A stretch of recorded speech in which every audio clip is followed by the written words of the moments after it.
बच्चों, विज्ञान के सेशन में आप लोगों का स्वागत है। बल तथा दाब, ये हमारा चैप्टर चल रहा है और आज हम लोग बलों की खोजबीन के बारे में बात करने जा रहे हैं। और इसमें आपके बड़े इंटरेस्टिंग आपके अगेन थोड़े से एक्सपेरिमेंट्स हैं और आप जब उसको देखेंगे समझेंगे आपको और नई समझ आएगी। तो बिना समय गवाए हम आज का चैप्टर अपना खोलते हैं। तो बच्चों, बलों की खोजबीन के लिए हम क्या करते हैं कि और अधिक हम बल के बारे में समझने की कोशिश करते हैं। और इसमें आपको एक क्रियाकलाप दे रखा है जिसमें वो कह रहे हैं कि आप कोई एक भारी वस्तु जैसे जैसे कोई मेज या संदूक आप ले लीजिए, वो आपका अच्छा भारी होना चाहिए। तो उसमें फिर आप क्या करें, आप उसको अकेले ही धकेलने की कोशिश करें कि आप मीन्स उसको ऐसे धकेलें कि उसमें वो थोड़ी सी गति आए, वो अपने स्थान से और दूसरे स्थान पर शिफ्ट हो जाए। तो क्या देखते हैं कि जब बहुत भारी कोई चीज होती है आप अकेले नहीं कर पाते हैं, है या नहीं है? करा है कभी आपने? आपकी एक बड़ी जो अलमारी है, अगर आप उसको हटाना चाहें अकेले हो सकता है? नहीं हो सकता है। चलिए आगे चलते हैं। अब आप अपने किसी मित्र को की हेल्प लीजिए और उसके साथ वो मित्र भी आपको जिस डायरेक्शन में आप धक्का देना चाह रहे हैं उसी डायरेक्शन में वो आपकी सहायता करे और आप उसे धकेलने की कोशिश करिए, जैसे इसमें दिखाया है। तो आप फिर कहीं एक आप थोड़े सक्सेसफुल हो जाते हैं उस वस्तु को अपने स्थान से खिसकाने के लिए। ठीक है, तो वो आपके लिए अब आसान हो जाता है। अब आपसे पूछा जा रहा है, क्या आप बता सकते हैं ऐसा क्यों होता है? आप अकेले उस वस्तु को नहीं एक फोर्स देकर उसको मूव कर पा रहे हैं, लेकिन अगर आपका कोई घर में आपका बड़ा या आपका मित्र या दो कोई व्यक्ति एक साथ जब उसको धक्का देते हैं तो वो थोड़ा आराम से मूव हो जाता है। उसका कारण क्या है? आप कहेंगे हम अधिक बल का प्रयोग होता है। अब ये अधिक बल का क्या साइंटिफिक मीनिंग है, इसको हम समझेंगे, लेकिन आगे एक और चीज देखते हैं। अब आप क्या करें कि आप उस वस्तु को फिर से धकेलिए, लेकिन इस बार क्या करिए कि जो आपका मित्र है वो दूसरे डायरेक्शन में हो। मतलब देखिए कि अगर आप इस डायरेक्शन में धक्का लगा रहे हैं तो मित्र आपका इस डायरेक्शन में धक्का लगा। फिर तो यहाँ पे आपसे पूछा जा रहा है कि आप ये बता सकते हैं कि ये जो है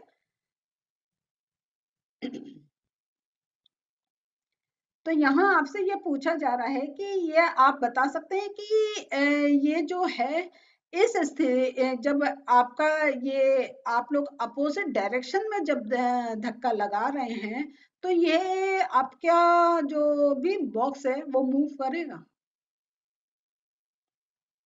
कहना डिफिकल्ट है। आप कहेंगे कि या तो वो बिल्कुल मूव नहीं करेगा या एक परिस्थिति ऐसी आ सकती है कि या तो इधर मूव करेगा या इस साइड में मूव करेगा। तो अगर वो नहीं मूव कर रहा है तब बल की क्या स्थिति है? अगर वो इधर वाले डायरेक्शन में मूव कर रहा है तो क्या स्थिति है? और जब इधर दूसरे अपोजिट डायरेक्शन में मूव कर रहे हैं तब हम बल के बारे में क्या एक निष्कर्ष निकाल सकते हैं? तो यहाँ पे हम देखते हैं कि अब हम यह देख रहे हैं कि अब जो बल लगाने का ये हमने पहले वाले सेशन में समझ लिया कि एक उसका इंटरेक्शन जरूरी है कि एक कोई ऑब्जेक्ट होना चाहिए और उस पर कोई फोर्स लगाने वाला है, दूसरा उसके बीच में कांटेक्ट होना चाहिए। वो तो हमें क्लियर हो गया। अब हमने देखा एक चीज को हम अकेले नहीं कर पा रहे हैं, लेकिन जब हमारे साथ एक और कोई व्यक्ति आ जाए तो हम उसको बल से उसकी स्थिति में परिवर्तन ला रहे हैं। दूसरा जो अब हमने देखा वो एक और चीज ये देखी कि दूसरा व्यक्ति तो है लेकिन उसका फोर्स का डायरेक्शन चेंज हो रहा है। हम जैसे इस डायरेक्शन में फोर्स लगा रहे हैं, दूसरा व्यक्ति दूसरे अपोजिट डायरेक्शन में फोर्स लगा रहा है। तो इसमें दो स्थिति बन सकती है, या तो वो वस्तु बिल्कुल मूव नहीं करेगी और अगर मूव करेगी तो अलग अलग डायरेक्शन में मूव करेगी, या तो इधर डायरेक्शन में या इधर। जो ऐसा नहीं है कि जैसा पहले वाली स्थिति में था कि वो एक इसी डायरेक्शन में मूव करेगी। तो यहाँ पर अब हमें इसका अर्थ है कि बल के बारे में और कुछ नई जानकारी मिलने वाली है। दूसरा, चलिए अभी हम देखते हैं बल के बारे में और समझते हैं। आपने रस्साकशी का खेल तो खेला होगा, खेला है ना? तो क्या होता है, कोशिश हम लोग क्या करते हैं कि सेंटर जो रस्सी होती है उसका सेंटर एक पार्ट लेते हैं, इस साइड में कुछ बच्चे होते हैं, दूसरे साइड में कुछ बच्चे होते हैं, और वो बल लगा के दूसरी टीम को अपनी ओर खींचने का प्रयत्न करते हैं। ठीक है, ठीक है। तो इसमें हम क्या देखते हैं, मेन ये जो मिडिल लाइन होती है, या तो ये वाली टोली इस साइड में आ जाए या ये वाली टोली इस साइड में आ जाए। तो ये बताएं कि कौन विजेता होता है, कौन विजेता माना जाता है? जो दूसरी टोली को अपनी ओर खींच ले। तो वो कब होता है, दोनों ही बल लगा रहे होते हैं। तो अब हमारे सामने एक, और दोनों क्या है, एक अपोजिट डायरेक्शन में बल लगा रहे हैं। ये टीम जो है वो इनको इस ओर खींचना चाह रही है, और ये वाली जो टीम है वो इनको इस ओर खींचना चाह रही है। लेकिन जिस टीम से ज्यादा बल लगता है वहां उस डायरेक्शन में दूसरी टीम खिंच जाती है, होता है या नहीं होता है? तो जो टोली अधिक जोर से खींचती है, या अगर अधिक जोर से खींचने का, अब हम लोग कह सकते हैं जो अधिक बल लगा रही है, तो अंत में वो ही विजयी माना जाता है।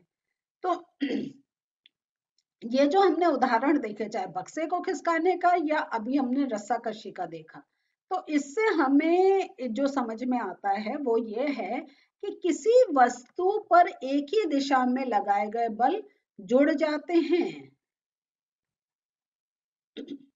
जैसे हमने यहाँ देखा, यहाँ पे एक बल लग रहा था, लेकिन जब दूसरे व्यक्ति का बल लगा तो वो दोनों जुड़ गए, और फिर वो, इसका अर्थ है डबल बल हो गया। तो वस्तु जिस डायरेक्शन में हम खिसका रहे हैं उस डायरेक्शन में वो मूव कर रही है।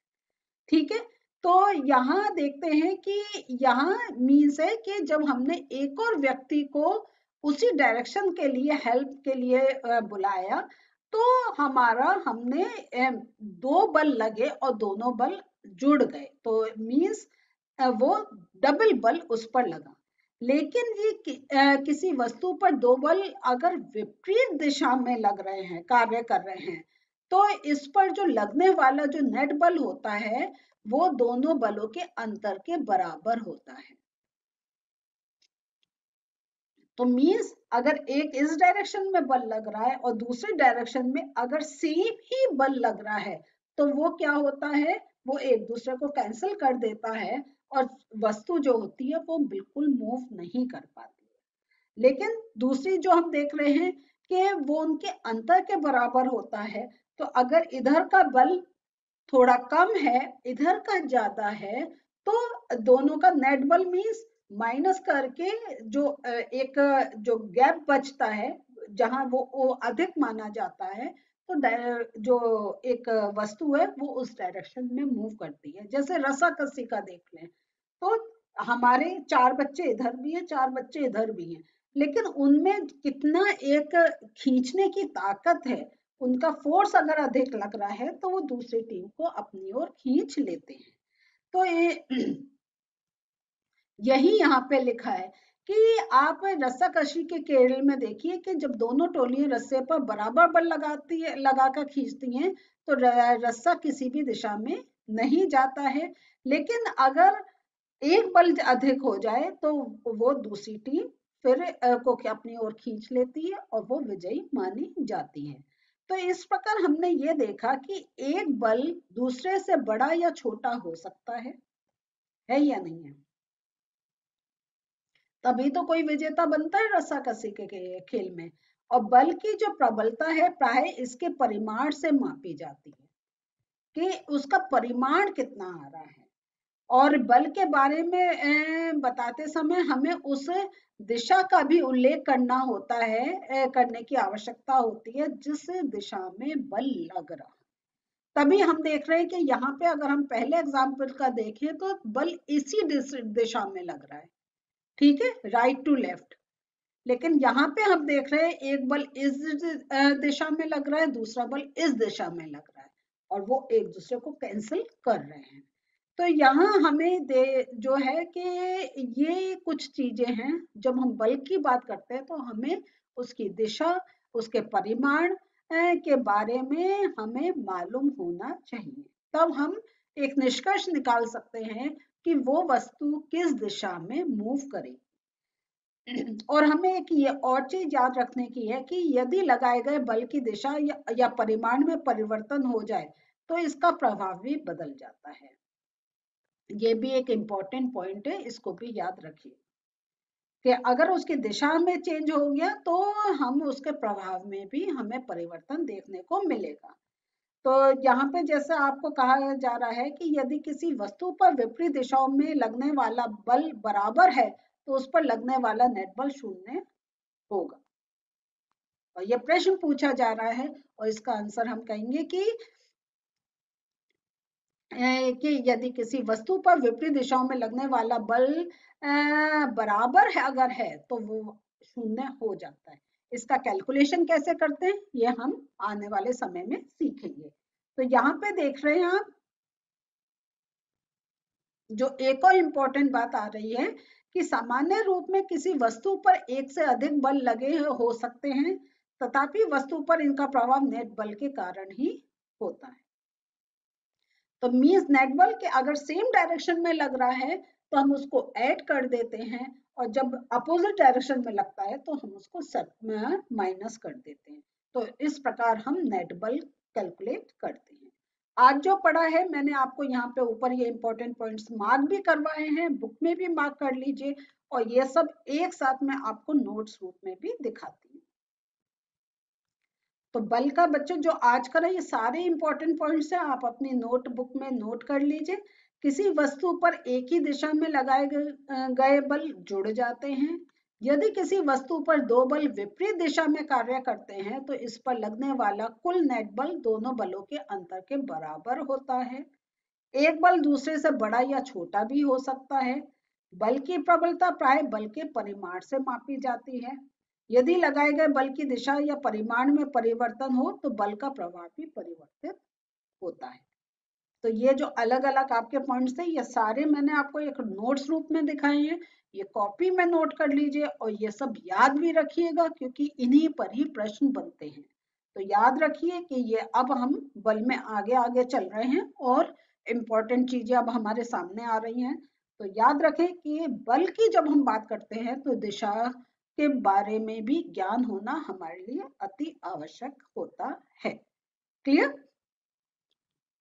तो बच्चों आज तो हम लोगों ने बल के बारे में जो और थोड़ी अधिक जानकारी थी वो ले ली, और एक जो सबसे बड़ा पॉइंट हमने देखा है वो देखा है कि दिशा बहुत इंपॉर्टेंट है, और ऊपर से हमने नेट बल के बारे में भी आज समझा है। तो अब आपको पता चल रहा होगा अभी आगे आपके चैप्टर में और बहुत कुछ है समझने के लिए। रेगुलर आप सेशंस देखते रहिए जैसे आपका ये चैप्टर भी अच्छी तरीके से समझ में आता जाए। अगले सेशन में फिर मिलते हैं, बाय।